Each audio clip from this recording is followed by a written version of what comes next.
Hello everyone, my name is Destiny Washington and this week's video is here to inform you on how to become a responsible young voter. So in 2012, only 45% of Americans ages 18 to 29 actually participated in that voting election.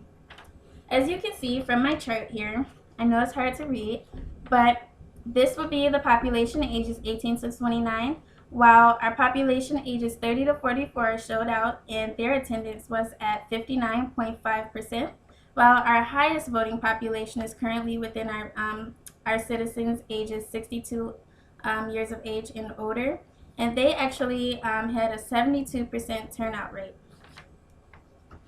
So according to Circle, the Center for Information and Research on Civic Learning and Engagement, the top reasons people ages 18 to 24 do not vote is because they're either too busy, out of town, or simply uninterested. So the first step to becoming a responsible young voter is to actually register. You can't vote without registering.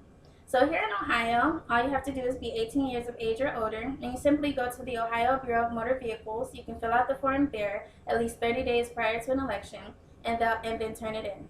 If it's more convenient for you, the form can also be found online at the Ohio Bureau of Motor Vehicles website. You simply download it, mail it in, or take it in person. Same thing, at least 30 days in advance. If for some reason you don't believe that you can be at a particular election, this could be a local election or a presidential election, you can always fill out what is known as an absentee ballot. Absentee ballots require no excuse. You simply go to the Ohio Bureau of Motor Vehicles, request one, and actually have that postmarked and turned in at least one day prior to the election. You can mail it in or you can simply bring it in as with the registration. Unfortunately, in this day of age of digital technology, that form is not found online, so it is imperative that you actually go in and fill it out. So once you've actually registered, it's now time to start thinking about who you want elected into our office. So just to give you a little background, there is currently over a dozen Republicans running and about 6 Democrats in the race. So a popular Republican we've been hearing a lot about is obviously Donald Trump, while a popular Democrat is obviously Hillary Clinton. One thing I want you to do is be well informed about these candidates. You need to use credible sources such as the Washington Post, the New York Times, any major newspaper, as well as these candidates' privately owned and individually ran websites. I do want you to use caution whenever using social media, viewing TV commercials, or just viewing one website for information about someone because they may contain biased information. It's actually recommended that when using the internet for information about candidates, you actually search multiple websites just to make sure you get a well-rounded picture of who this person is. Another thing you need to think about is, does this candidate's goals in their campaign align with my goals and my hopes for this country in the next 4 years?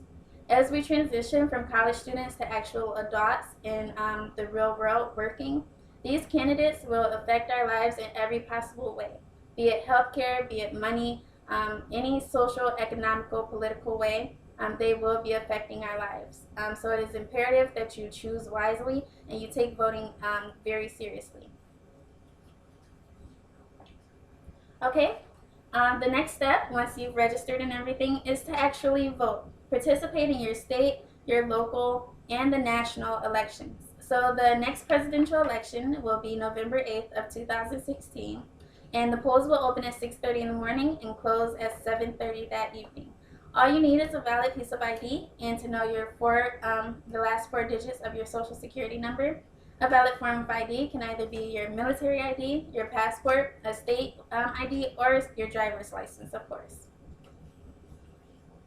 All right. So in conclusion, I just want to let you know that young voters need a larger presence at the polls. As I mentioned earlier, we are beginning to transition from college students to actual workers in the real world. So the person that's elected for the next 4 to 8 years is a big deal, to be honest, okay? It is our right as well as our privilege as college students to have a say in the election process. And by voting, we can actually help the next generation.